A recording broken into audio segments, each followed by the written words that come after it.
На трассе Якутск-Намцы ДТП со смертельным исходом. Около 9 часов вечера 56-летний водитель Nissan Patrol совершил наезд на троих пешеходов, переходивших дорогу в неустановленном месте. Один из пешеходов, 40-летний мужчина, от полученных травм скончался на месте до прибытия скорой помощи.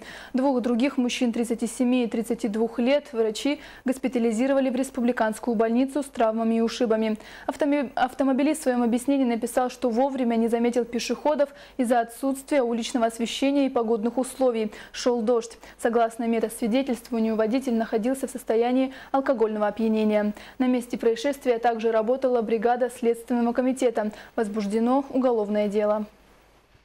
На автодороге республиканского значения Якутск-Намцы на 23-м километре в сторону Тумлагинов, Сырдахи, водитель Румянцев Николай Никентьевич, управляя собственным транспортом в состоянии алкогольного опьянения, совершил наезд на троих пешеходов.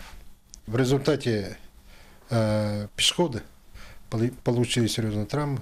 Один из них скончался на месте, двое доставлены в РБДВ с серьезными травмами. Этим сейчас занимается Следственный комитет. Вчера выезжали туда на место происшествия, в том числе ГАИ, в том числе я выезжал. Вот. Сейчас полностью материал находится в Следственном комитете. Производство по уголовному делу поручено следователю по особо важным делам Следственного отдела по городу Якутску. Подозреваемый задержан на основании статей 91-92 Уголовно-процессуального кодекса. В настоящее время в рамках расследования уголовного дела проводятся необходимые следственные действия, направленные на установление всех обстоятельств произошедшего. Расследование уголовного дела продолжается.